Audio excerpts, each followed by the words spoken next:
네, 오늘 마태복음 2장 말씀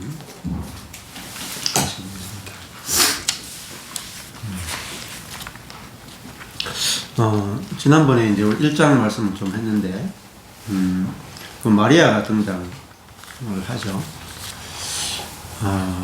그리고 5 여인의 마지막이 이제 마리아인데 우리가 이제 하나님이 우리를 사랑한다 이렇게 말할 때 사람들이 굉장히 오해하는 것 중에 하나가 우리가 옛사람과 새사람을 구분하지 않으면은 그 하나님의 사랑을 알 수가 없어요. 옛사람과 새사람을 또 그 사람과 속사람을 나누지 않으면은 그 하나님의 사랑하는 게 완전하게 체험이 안 돼요. 하나님은 이제 그 사람은 파쇄하고 우리 안에 있는 속사람, 곧 그리스도로 살게 하시는 것이 그게 하나님의 사랑이라 그래요. 하나님의 사랑. 자, 이게 하나님의 온전한 사랑인데 이걸 모르면은 우리는 어떻게 생각하냐면은 내가 그 사람과 속사람을 구분하지 않거든요. 사람을 할 때 그냥 나다 이렇게 생각하는 거죠. 근데 그 나라고 하는 것은 사실은 그 사람이에요. 그러니까 하나님이 나를 사랑한다 할 때 우리는 하나님이 그 사람을 사랑한다 이렇게 생각하는 거야. 근데 성경은 하나님이 우리의 그 사람을 사랑하는 게 아니라 하나님 우리 그 사람을 파쇄하고 우리 안에 계신 하나님의 성령이 우리를 통해서 흘러나오는 것, 그게 하나님의 사랑이에요. 그러면 이게 엄청나게 다르죠.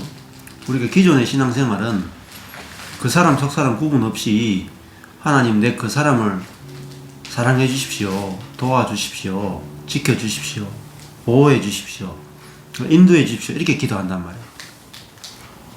근데 해보면 또 안 되는 게 많잖아요.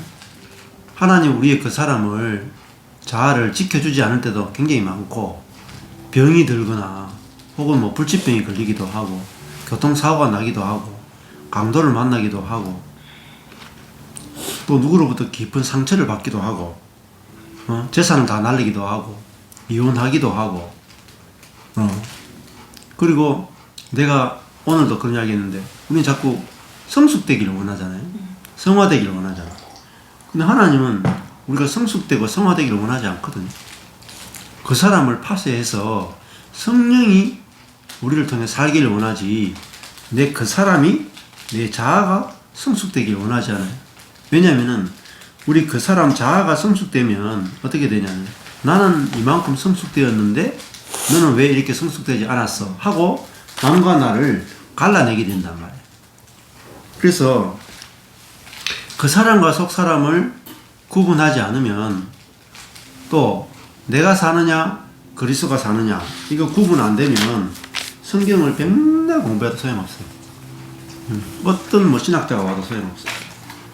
그래서 이것만 딱 알면은 엄청 신앙생활이 분명해지고 확실하게 구분되고 하나님이 나를 징계하시고 때리실 때도 내 속사람 성령이 흘러나오도록 하기 위해서 그 사람을 파쇄하시는구나 이렇게 알면은 그 징계하시는 것도 힘들지 않아요.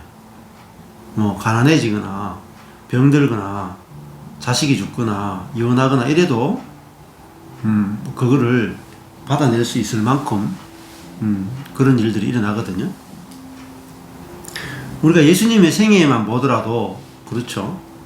오늘도 이제 그 뒷부분 2장에 보면은 11절에 보면은 그거 나오죠.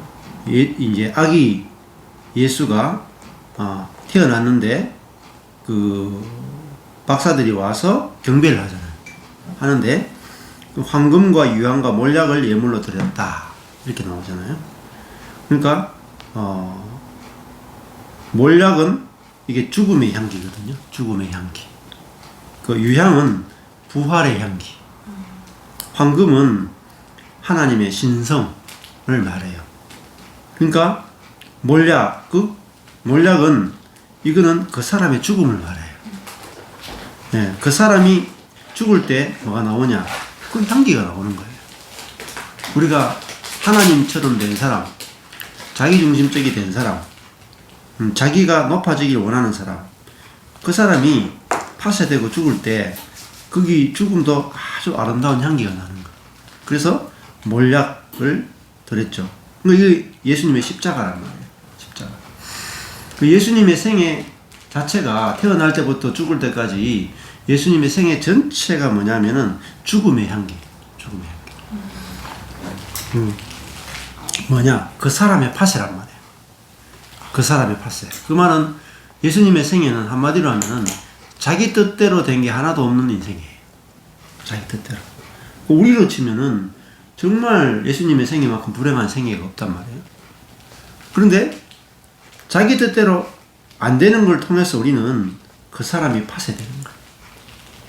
근데 우리가 그냥 교회 생활을 하면은 우리는 자꾸 그 사람의 뜻대로 되어야 한다고 생각하고 간구기도 하고 하나님께 매달리게 되죠. 그리고 그렇게 되니까 또 무슨 문제가 생기냐면 부부지간에 엄청난 문제가 생겨요. 그 사람의 뜻대로 자기 뜻대로 하고 싶으니까 상대방하고 어마어마하게 부딪히는 거야. 어마어마하게. 자기가 깨져야 되는데 상대방을 깨고 있어. 그러면서도 괴롭다 하는 거야. 그러면서도 신앙생활 잘하고 있다 하는 거야. 아, 정말 이거는 모순 중에 모순이에요. 그래서 몰약하는 것은 내 그 사람의 파쇄거든요. 내가 옳다라는 것이 파쇄되고 내 높아진 위치가 파쇄되고 내 자존심이 파쇄되고 내 혼이 파쇄되고 내 생각이 파쇄되고 내 감정이 파쇄되는 거예요. 이제 파쇄된다는 것도 또 조금 더 쉽게 설명하면은 그 사람이 내가 아니구나를 알아차리는 거예요. 네. 너무너무 중요한 말이에요. 우리는 내가 누구냐 할 때 이렇게 생각해요. 내 생각이 나다. 이렇게 생각해요. 내 감정이 나다. 내 의지가 나다. 내 뜻이 나다. 내 소원이 나다. 이렇게 생각하잖아요. 그게 나라고 내가 아니라고 생각하는 사람은 아주 극소수죠. 근데 내 생각, 감정, 의지, 내 뜻, 내 소망, 내 비전, 내 기질, 이게 나라고 생각하면 안 돼요. 그건 내가 아니에요. 그거는 밭에 독보리가 뿌려져서 발생된 거지, 그게 내가 아니라니까요. 이게 내가 아니구나가 파쇄야. 이거 알아차리는 것 자체가, 알아차리면 그게 다 파쇄된 거예요. 알아차리는 거. 이게 진짜 중요해요. 내 생각과 내 감정과 내 의지, 내 뜻, 내 기질, 이게 나라고 생각하면은 그게 지배를 당해버려요. 거기서 절대 못 벗어나요. 그걸 뭐라 한마디로 하면 자아라고 그러죠. 자아. 그러니까 구원이라고 하는 것은 기본적으로 가장 중요한 게 뭐냐면은 자아로부터 해방되는 거예요. 다른 뜻, 우리가 처음에 시작했던 말로 치면 그 사람으로부터 해방되는 거라. 그 사람. 그 사람으로 살면은 두 사람도 연합이 안 됩니다. 두 사람도. 부부도 연합 안 되고 심지어 자식하고도 연합이 안 돼. 예. 근데 그러면은 자기 생각, 자기 감정, 자기 의지대로 사는 사람은 연합이 안 되는데 연합 비스무리하게 되는 사람이 있어. 부부관계 좋은 사람들 있잖아요. 그 사람으로 살아도 부부관계 잘 되는 사람. 그게 저주라. 그게 쏟고 산단 말이에요. 근데 축복은 뭐냐면 안 사라지는 사람이 오히려 축복이라. 서로 맞추려고 하는데 안 맞춰지는 사람. 이번에 서울에서 내려온 부부도 안 맞춰지잖아요. 그게 안 맞춰지는 게 복이에요. 그래야 그 사람이 이게 진짜 내가 아니고 내 안에 사시는 그리스도가 내 진짜 자아구나. 그렇게 알아지게 되고 그 길이 팍 뚫린단 말이에요. 저도 마찬가지였죠. 내가 교회가 망해가지고 내 자아로는 내 그 사람으로는 살 수 없는 위치까지 딱 갔단 말이에요. 그러니까 야, 내가 살아가지고는, 자아로 살아가지고는 인생은 답이 없구나. 진짜 답이 없구나. 그걸 확실하게 보게 되는 거죠. 그게 축복이에요. 그게 십자가라. 나로서는 인생을 살 수 없구나. 고체험. 나로서는 살 수 없구나. 자아로서는 인생을 살 수 없구나. 너무너무 괴로워서 살 수 없구나. 내 속에서 막 감정이, 미운 감정이 막 올라오고, 내 생각에서 막 염려가 막 휘몰아치고, 예? 완전 허무와 상처와 정신병이 걸릴 것 같은 그런 상황이 되면 사람은 나로서는 살 수가 없구나. 이렇게 안다. 나로서는. 뭐 우울증, 공황장애, 뭐 이런 사람들이 내한테 요즘 막 연결되고 막 이렇게 하거든. 그러니까 그 걸리는 게 좋은 거라. 왜냐면은 우울증 걸려야 나로서는 살 수 없구나가 비로소 알아져. 나로서. 그 나로서는 살 수 없구나라는 그 지점이 십자가예요. 그래야 뭐로 사라지냐면은 성령으로 사라져요. 성령으로. 그러니까 나로서는 살 수 없구나를 통해서 저절로 성령으로 사라져. 근데 우리는 이렇게 생각한 거야. 성령을 구하면 성령으로 사라진다고 생각하잖아요. 안 그래요. 그 다른 말 하면 성령은 십자가 이후에 주어진 영이에요. 그럼 예수님이 안 죽고 우리에게 성령을 보낼 수 있을까요? 불가능한 거라. 지금 사람들이 굉장한 가장 큰 오해 중에 하나가 뭐냐면 성령을 받는 것에 대해서 오해해요. 예수님이 십자가에 죽고 부활하신 다음에 하늘에 올라가서 우리에게 보내준 영을 성령이라고 불러요. 그러면 예수님이 죽지 않고는 우리에게 성령을 절대 못 보내요. 네. 그럼 다른 말로 하면은 우리도 구해서 성령을 받을 수가 없어. 내가 자아로는 살 수 없구나라는 그 자리에서 자아가 죽어지고 그 자리에서 곧바로 성령이 부어져요. 그걸 생명의 영이라고 해요. 부활의 영. 그러니까 우리가 일반 성령을 받으면 안 되고요. 부활의 영을 받아야 돼요. 부활의 영. 그 부활의 영에 대해서 사람들은 몰라요, 지금. 기독교인들이 거의 몰라. 아는 사람이 2%도 안 돼. 그러니까 저는 어느 성령을 받았냐. 그 전에 교회가 망하기 전에는 능력의 성령을 받았잖아요. 3년 정도 능력의 성령을 받아서 경험해보고, 또 내가 교통하는, 주님과 동행하면서 성령의 음성을 듣는 교통하는 영을 받았지만은, 이 부활의 영을 경험해 본 적이 없었거든요. 근데 12년 전에 내 인생이 완전히 끝장나면서 나로서는 목회할 수 없구나. 나로서는 사랑할 수 없구나. 나로서는 인생을 살 수 없구나. 라는 그 지점에 딱 가니까 이제 내가 살 수 없고 내 안에 예수가 사는, 예수의 생명이 나를 통해서 흘러나오는 그게 아니면 안 되겠구나. 그게 딱 보이더라니까. 그렇게 되니까 저절로 내 안에서 예수 생명이 나오더라니까. 따로 구한 게 없어요. 따로 받은 게 없어. 그냥 내 안에 이미 있는 거야. 이게 중요해요. 부활하신 그리스도의 영은 이미 우리 안에 계신 거예요.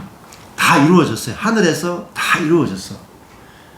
그래서 내 안에 있기 때문에 나로서는 살 수 없구나만 깨달으면 저절로 흘러나와요. 내 안에 있기 때문에. 이게 너무너무 중요해요.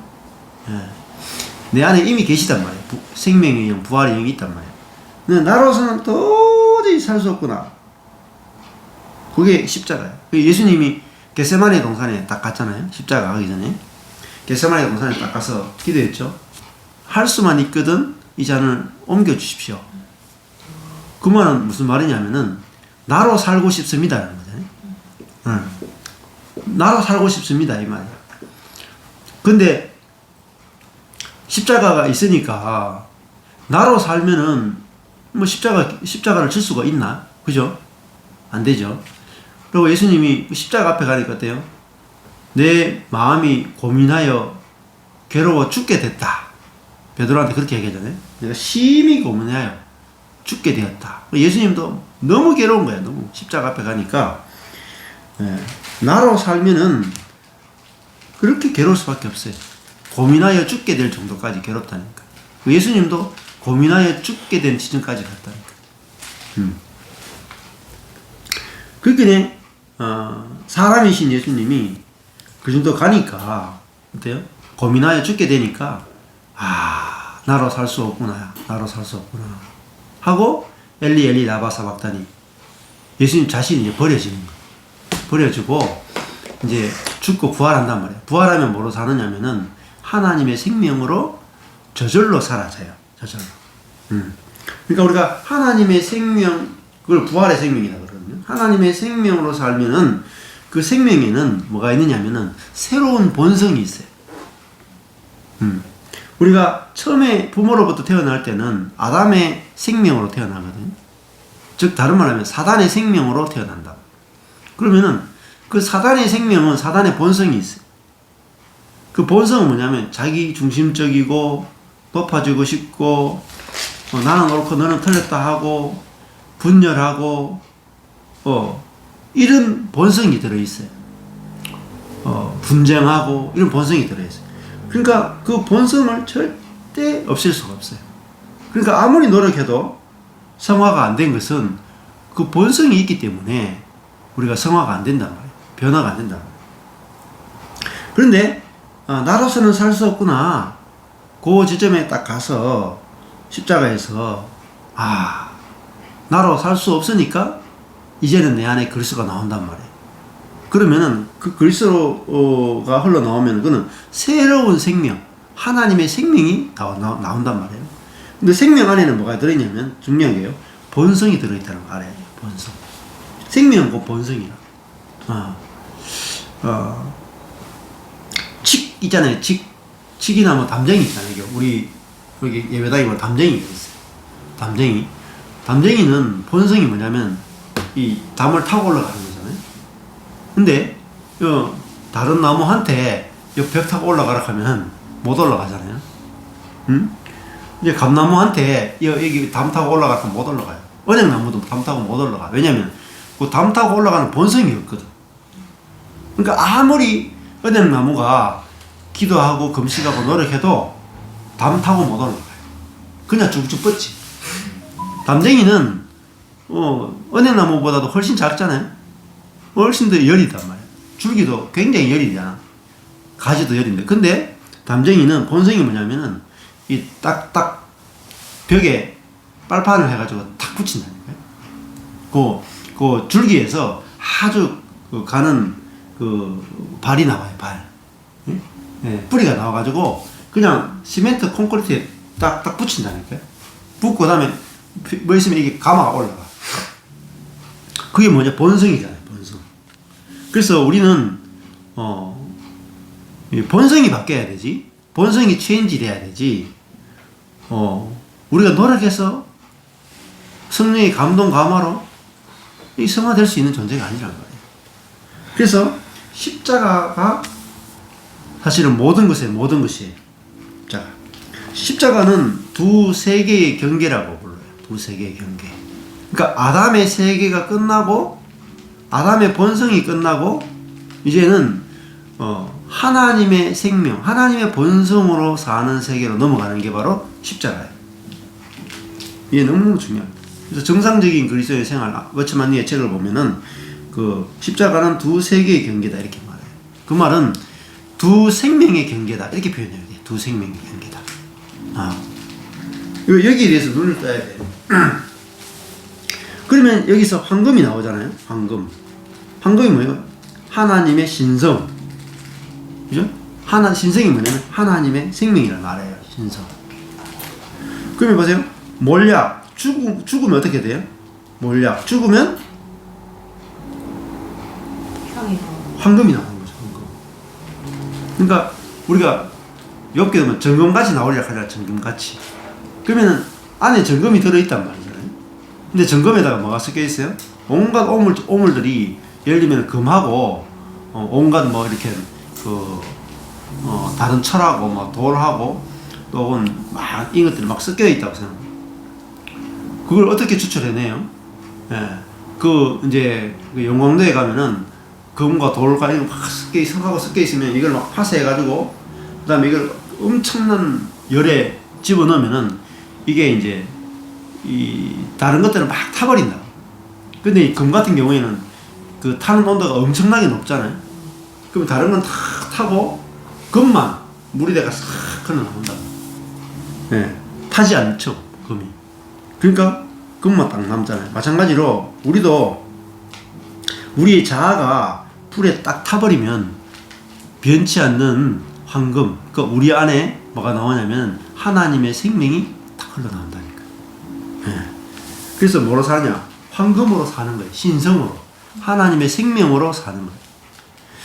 이 어마어마한 거예요. 우리가 하나님의 성품에 참여하는 자가 된다. 이게 베드로후서잖아요. 베드로가 신의 성품에 참여한다. 그럴 때 그 신의 성품이 뭐냐면 신의 본성에 참여한다는 거예요. 근데 그걸 그렇게 그 번역을 못해. 왜? 그걸 경험해 본 적이 없으니까 신의 본성에 참여한다. 원어는 그래. 원어는. 그런데 번역하기를 신의 성품에 참여한다. 이렇게 생각합니다. 그게 완전히 시시하게 만들어버리는 거지. 그 신의 성품에 참여하는 게 이런 거예요. 우리는 뭐냐면 내가 옆 사람한테 10,000원짜리 하나 주는 거. 교회 와서 봉사하는 거. 이런 걸 신의 성품에 참여한다고 생각한다니까요. 안 그래요. 택도 없는 소리예요. 그거는 불신자들도 다 하잖아. 그럼 불신자들도 신의 성품이 있다는 말이잖아. 아니, 그게 아니고 신의 본성에 참여한다는 말은 원수까지도 사랑하는 거예요. 원수까지. 그 원수 사랑하는 게 하나님의 본성이에요. 본성. 거기에 우리가 우리 속에 하나님이 살고 계시다니까요. 이게 너무너무 중요한 거예요. 내 안에 그리스도가 살고 있다라는 말은 성령이 살고 계시다. 아버지가 내 안에 살고 계시다라는 게 뭐냐면 내가 깨지면 아버지가 나오는 거야. 아버지가. 그렇잖아요. 이거는 진짜 어마무시한 사건이에요. 어마무시한 사건. 근데 이걸 신학자들이 뭐라고 생각하냐면 예수 믿으면은 조금 더 선해진다 이렇게 생각합니다. 이거는요 성경에 대한 완전히 사탄적인 해석이에요. 사탄적인 해석. 하나님의 경륜과 하나님의 계획을 완전히 짓밟아버리는 거예요. 근데 이렇게 전부 다 잘못 생각하기를 아이고 예수 믿어가지고 이제 칭의 그냥 진짜로 의롭진 않은데 의롭다고 칭해주는 정도, 법적으로만 그냥 용서됐다 하는 정도. 그리고 이제 조금 우리가 거듭났기 때문에 이제 예수님을 조금 닮아가도 우리 죄된 본성이 있으니까 어쩔 수 없이 죄만 짓다가 우리가 얼마나 죄인인지만 깨닫다가 그것만 절실히 깨닫다가 나는 안 되는구나, 인간은 안 되는구나, 인간은 죄인이구나, 이것만 깊이 깨닫다가 그래도 주님이 우리를 사랑한다 그러니까 나는 변화될 수 없는 죄인인데 죄악된 본성으로 밖에 살지 못하는데 하나님이 나를 그래도 사랑한다 그러니까 그 하나님의 사랑이 너무너무 좋아서 감격하다가 죽는다. 죽으면은 천국 가서 그때 우리가 영화롭게 돼서 하나님의 생명으로 살게 된다. 이게 개혁주의 교리라. 이 개혁주의 교리가 갖고 있는 한계예요. 근데 요것도 개혁주의 교리가 정확한 건 아니에요. 원래 개혁주의 교리는 이게 아니에요. 거기서 한 걸음 더 나가요. 뭐냐면은 하나님이 우리를 사랑하잖아요. 그러면 그 사랑이 우리에게 오면, 하나님의 사랑이 우리에게 오면 나를 통해서 하나님의 사랑이 흘러가는 거야. 거기까지 이야기하는 게 개혁주의예요. 내 안에는 사랑이 없어요. 내 안에는. 개혁주의는 인간 안에는 사랑이 없다는 걸 확실하게 이야기해요. 그런데 거기서 한 걸음 더 나가.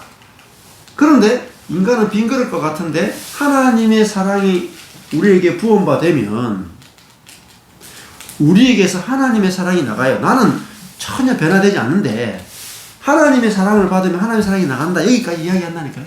개혁주의가. 근데 이 실제를 또 경험하는 데는 또 아주 급속소다. 이걸 이야기함에도 불구하고 교리로 이야기함에도 불구하고 이게 실제로 경험되는 사람은 또 극소수예요. 예. 근데 내가 하나님의 사랑을 받아서 흘려보낸다. 이것을 뛰어넘는 게 뭐냐면은 십자가의 복음이에요. 십자가의 복음은 개혁주의는 하나님 밖에 계셔가지고 하늘에서 내게 사랑을 부으면은, 그죠? 이게 마치 이거 컵과 여기서 물을 부으면은 물이 넘치면 흘러나가잖아요. 여기 비어있는데 그 밖에서 하는 걸 말해요. 밖에서. 근데 십자가의 복음은 아예 하나님 내 안에 계십니다. 내 안에 계시는데 컵이 깨지면 하나님 자신이 내게 나타나는 거예요. 하나님이 어디 계시냐? 하늘에 계신 게 아니라 하나님 내 안에 내주하고 계시다는 말이에요. 그러니까 나는 나로서는 인생이 끝났구나 하면은 하나님의 본성이 나를 통해서 나타난다는 거예요. 이게 십자가의 복음이에요. 이 두 가지를 구분시켜 주는 데가 잘 없어요. 요걸 명확하게 내가 딱 구분되면은, 구약은 쉽게 얘기하면 구약은 은혜의 복음이에요. 구약은 은혜의 복음, 신약은 십자가의 복음이에요. 자, 그러면 이거 얼마나 놀라운 겁니까? 우리는 뭐로 살게 돼 있어요? 하나님으로 살게 디자인되어 있다니까요. 하나님으로. 나는 분명히 사람인데, 처음부터 끝까지 사람인데, 하나님과 연합되어 있으니까, 사람 속에서 뭐가 나오냐? 하나님 나오는 거예요. 자, 이게 마리아예요, 마리아. 마리아는 태어날 때부터 죽을 때까지 마리아죠. 근데 마리아인데, 속에서는 뭐가 나와요? 예수가 나오잖아. 그리스도가 나오잖아요. 맞죠? 그러면 사람 속에서 사람만 나와야 되잖아요. 근데 사람 속에서 그리스도가 나왔다니까. 그 마리아는 모든 사람의, 모든 인간의 대표를. 모든 인간. 그 자매들이 왜 자녀를 낳는 줄 알아요? 이걸 깨닫게 하기 위해서 여자들은 우리가 하나님의 생명을 받으면은, 하나님이 내 안에 들어오시면 하나님의 생명이 자라서 하나님의 생명을 해산하는 자로 내가 여자로 지어진 거예요. 내가 그냥 우리 남편 애 낳도록 지어진 게 아니고, 그건 두 번째. 영적인 의미를 먼저 하나님이 내 몸에 딱 심어놨단 말이에요. 내가 내 안에 정자가 없었잖아요. 여자의 몸에는. 그죠? 여자의 몸에는 정자가 뭐예요? 남자의 생명이잖아요. 그렇죠? 남자의 생명이 여자 속에 들어오니까 내 안에서, 여자 속에서 뭐가 나와요? 남자의 생명이 나와버린 거예요. 아들이 나오는 거라, 아들. 그래서 아들 낳는다 하잖아요. 여자를 낳는다 하지 않고 여자가 아들을 낳는다 하잖아요. 그러니까 여자가 남자를 낳는 거지. 그 성경이 이야기하고자 하는 핵심이 이거예요. 그래서 우리는 다 마리아예요. 다 마리아. 마리아 숭배하면 안 된다. 내가 마리아인데 뭐. 영적으로 내가 다 마리아예요. 그래? 근데 마리아가 예수를 어떻게 낳아요? 자기가 노력해서 안 낳죠? 자기 육적으로 남자와 요셉과 정혼해가지고 남자와 노력해서 자기 속에 있는 걸 가지고 만드는 게 아니고 자기 속에 없는 거. 그죠? 결혼 안 했는데, 잠자리 안 가졌는데, 밖에서, 그죠? 자기에게 성령이 들어오죠. 그죠? 성령이 들어오니까 뭐가 나왔어요? 그리스도가 나왔다니까. 그러니까,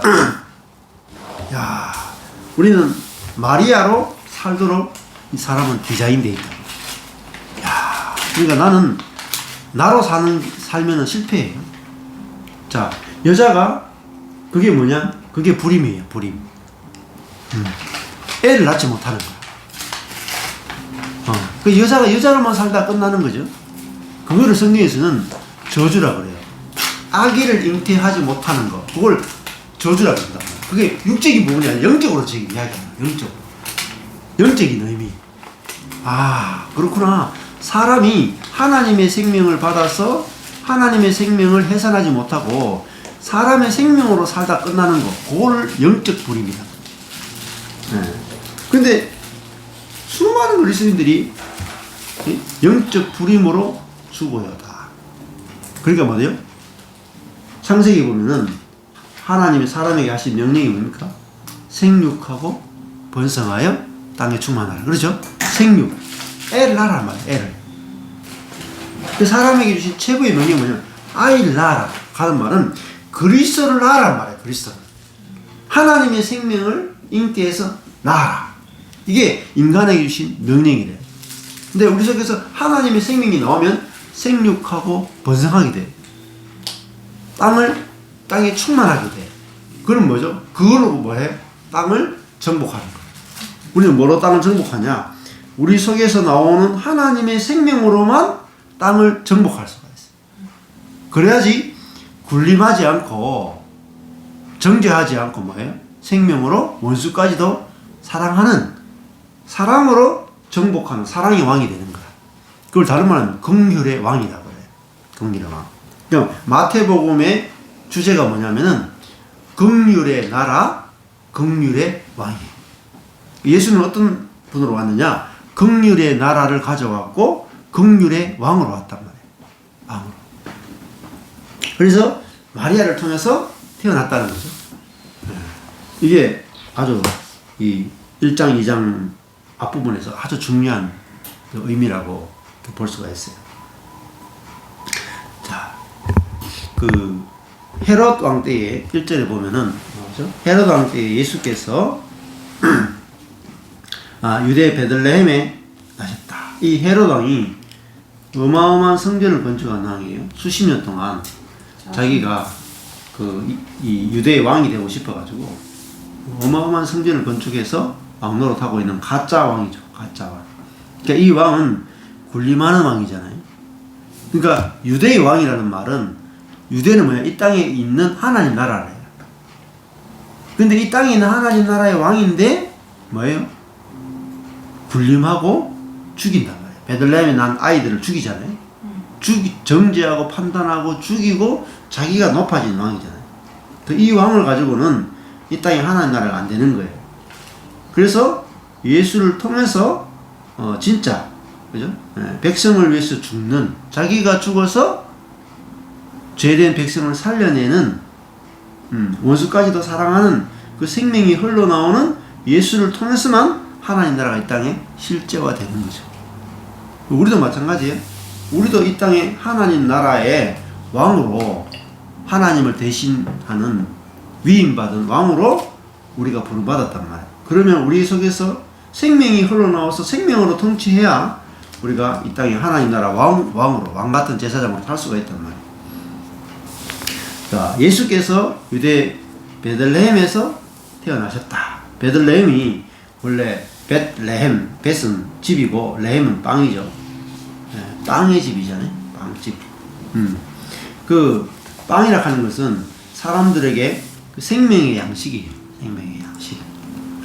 그러니까 생명을 분배하는 집이잖아요. 빵집이니까. 그러니까 인류가 먹을 수 있는, 인류에게 생명의 빵으로 오신 예수를 우리에게 보여주고 있는 거예요. 예수를 먹으면, 예수를 소화하면은, 예수를 깊이 알면 우리 속에 예수님이 아버지의 생명으로 사신 분이구나 이렇게 알면은 우리도 아버지의 생명으로 살게 되는 거예요. 그 아버지의 생명이 뭐냐면은 빵이에요. 빵. 양식. 우리가 육신적으로 밥을 먹고 살잖아요. 우리는 뭘 살아요? 아버지의 생명으로 사는 거예요. 생명. 그래서 이 빵은 곧 생명을 말해요. 자, 이 빵집에서 태어났죠. 근데 이 빵집이 원래 그 다윗의 고향이거든요. 다윗. 그러니까 이 베들레헴에 태어났다는 말은 예수님이 다윗의 혈통으로 왔다. 그러니까 다윗을 대신할 왕. 다윗은 그림자고 예수 그리스도는 실제 왕으로 왔다. 그걸 지금 이야기하기 위해서 예수님 베들레헴에 태어났다. 이 이야기를 하는 거죠. 근데 동방으로부터 박사들이 예루살렘에 이르러 말하되, 자, 이 동방이잖아요. 동편. 동편은 그 해가 뜨는 곳이잖아요. 해가 뜨는 곳. 원래 이 성전 동편에 보면은 죄를 버리고 그 동편에서 부활이 일어나거든요. 근데 참 그 예수 그리스도가 이 땅에 왔는데 누가 예수 그리스도를 찾아오느냐? 이방 박사들이 찾아와요. 이방 박사들이. 좀 웃기잖아요. 자기 백성들이 알아서 영접해야 되는데 자기 백성들은 영접하지 않고 이방 사람이 그죠? 점성술을 하는 이런 이방 박사가 찾아왔죠. 그 말은 우리가 하나님이 하시는 일은 우리의 머리로 성경을 공부한다고 해서 되는 게 아니라는 걸 말해주고 있죠. 하나님 쪽에서 우리에게 찾아와야 우리가 알 수 있다. 인간의 지혜가 얼마나 부족한가 하는 것들을 여기서 보여주는 거죠. 그래서 하나님의 일은 여기도 보면은 우리가 뭐 열심히 해서 되는 게 아니에요. 그렇잖아요. 동방박사들이 찾아오잖아요. 이런 일들이 일어난다. 예루살렘에 와서 이렇게 말하죠. 유대인의 왕으로 태어나신 이가 어디 계십니까? 우리가 동방에서 그분의 별을 보고 그분에게 경배하러 왔습니다. 이렇게 말하죠. 자, 이 박사들이 먼저 알았어요. 유대인의 왕으로 태어납니다. 그러니까 헤로드 왕과 온 예루살렘이 듣고 소동한지라. 자, 이 박사들이 별을 보고 왔다는 말은, 그죠? 별, 멀리서 빛나는 그 별에 이끌려 온 거죠. 인도를 받아왔잖아요. 그러니까 우리도 어떤 빛을 보면은 그 빛에 이끌려서 우리가, 살아가게 되고, 그 빛에 이끌려서, 우리가 하나님께 가까이 가게 됩니다. 그러니까 이 유대인들은 성경을 열심히 보는데 성경을 열심히 본다고 해서 되는 게 아니라는 걸 알 수가 있어. 이 이방 동방 박사들은 별만 봤는데도 별만 봤는데도 예수를 만나러 왔잖아요. 그러니까 우리도 성경도 사실은 내가 보는 게 아니에요. 내가 보면 안 되고 내 성경을 보는 내가 봐야 되고 내 안에 계신 그리스도가 성경을 봐야 돼.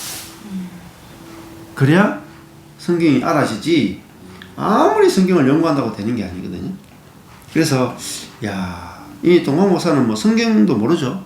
하나님도 모르죠. 뭐 예수를 알겠습니까? 메시아가 태어난다는 것도 몰랐죠. 그런데 점성술을 통해서 어떤 왕이 태어나는구나 이거 알았고 그 빛이 너무나 희귀한 별빛이 있으니까 자기들은 거기에 끌려가지고 올 수밖에 없었다는 거죠. 이게 기이한 빛이죠. 기이한 빛. 그래서 베드로서에 보면은 우리가 기이한 빛을 봤다. 신기한 빛을 봤다. 이렇게 말해요. 이 빛은 결국은 계시를 말해요. 신기한 빛을 봤다. 신기한 계시를 봤다. 그러니까 이거는 또 율법도 빛이라고 볼 수 있거든요. 근데 복음은 율법은 어떻게 보면 별빛 정도 되고 복음의 빛은 태양빛 정도가 돼요. 그래서 이 은혜의 빛을 그 베드로가 딱 본다면은 우리가 정말 기이한 빛을 봤구나 이렇게 표현하거든요. 그래서 이 동방 박사들은 자기가 노력해서 온 게 아니라 빛에 끌려왔잖아요. 근데 여기 보면은 4절 보면 서기관들이 있어요. 왕의 모든 대사장과 백성의 서기관들 하는 말은 성경 전문가란 말이에요. 근데 성경 전문가들은 빛에 끌려가는 사람이 아니라 자기의 눈으로 성경을 연구하는 사람이에요. 그러니까 내가 주체가 돼서 성경을 아무리 연구해도 소용이 없어요. 왜냐하면은 그리스도가 어디서 나겠느냐 물으니까 5절에 보면 가로되 유대 베들레헴이오니 이는 선지자로 이렇게 기록된 바. 정확하게 알죠. 메시아가 어디서 태어납니까? 유대 베들레헴에 태어납니다. 선지자로 기록된 바 또 유대 땅 베들레헴아 너는 유대 고을 중에 가장 작지 않다. 실제로는 굉장히 가장 작은데 작지 않은 이유가 한 다스리는 자가 나와서 내 백성 이스라엘의 목자가 되리라 예언되어 있기 때문입니다. 이거는 다윗의 고향이기 때문에 이 베들레헴이 메시아가 태어나는 이스라엘의 목자가 태어나는 단다고 예언되어 있습니다. 정확하게 알고 있죠. 정확하게. 자, 그런데 언제 태어난지는 모르죠. 어디서 태어난지는 알잖아요. 근데 언제 태어나는지를 몰라. 그리고 태어났다 라고 지금 이방 동방 사람들이 와서 이야기하잖아요. 자, 믿을까요? 안 믿을까요? 네, 안 믿습니다. 왜냐면 경비하러 안 가잖아. 경비하러 안 가잖아요. 왜 안 갈까요? 아니 동방 이 사람들은 성경도 모르는 사람들인데 예? 서기관들 자기가 훨씬 똑똑하잖아요. 자기들이 분별력이 더 있잖아요. 그 말을 믿겠습니까? 하나님도 모르고 성경도 모르는 사람 말을 믿겠냐는 거예요. 그래서 안 믿어. 성경을 이렇게 잘 아는데 하나님께 이끌려가는 걸 몰라요. 이게 사람들의 지금 불행이라. 지금도 많은 사람들이 성경을 연구하고 어마어마하게 연구하죠. 그런데 하나님이 이끄시는 대로 끌려가는 걸 몰라요. 자기가 성경을 연구는 하는데 하나님의 빛이 와서 성경을 열어주는 세계를 몰라요. 저도 그랬어요. 내가 성경을 연구하려고 할 때는 성경이 하나도 안 보였어. 근데 하나님의 빛이 와서 성경을 열어주니까 성경이 환하게 보이더라고요. 예.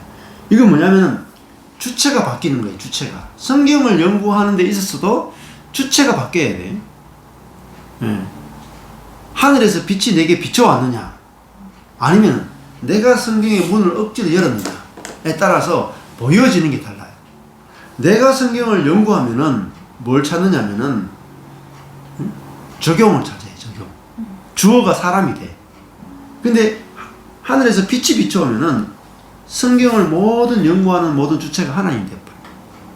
예. 그래서 우리가 끌려가야 예수를 만나지 내가 연구해가 예수를 절대 못 만난다. 그 서기관들은 성경 완전히 다 암기하잖아요. 구약 성경 다 암기하는데도 그리스도를 몰라봤단 말이에요. 그리스도. 예, 지식만 있는 거죠. 소용없어요. 지식은. 자, 내 백성 이스라엘의 목자가 되리라. 그런데 이 목자도 다윗이 목자였잖아요. 그죠? 그래서 이 마태복음은 다윗과 예수 그리스도를 계속 연결시켜요. 그래서 마태복음 1장 족보에서도 그 다윗 중간에 보면 족보가 3개 나눠졌잖아요.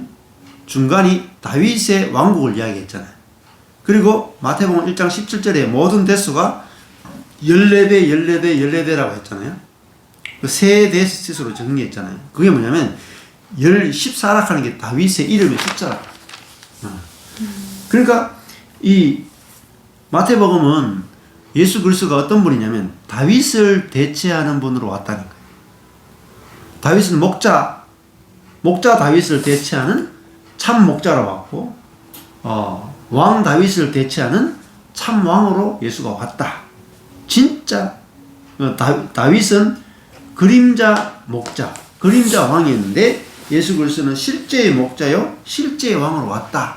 지금 그 이야기를 하기 위해서 지금 이야기를 풀어내고 있다는 거죠. 그런데 목자는 어떤 존재입니까? 목자는 예수님이 그렇게 말했어요. 목자는 양을 위해서 목숨을 버린다. 이렇게 말했어요. 이게 목자의 의미예요. 그러니까 다윗도 백성을 위해서 목숨을 버리는 왕이었단 말이에요. 근데 헤롯은 자신을 위해서 양을 잡죠. 양을 잡아 먹어버려요. 그걸 뭐라고 부르냐면 일이라고 합니다. 일이. 예. 그리고 가짜 목자라고 그러죠. 예수님 나는 참 목자라. 나는 양을 위해서 목숨을 버린다. 이렇게 말했잖아요. 그러니까 양을 위해서 목숨을 버리는 목자로 예수 그리스도가 왔다. 이걸 우리에게 이야기해주고 있는 거죠. 자, 여기까지 하고 잠깐만.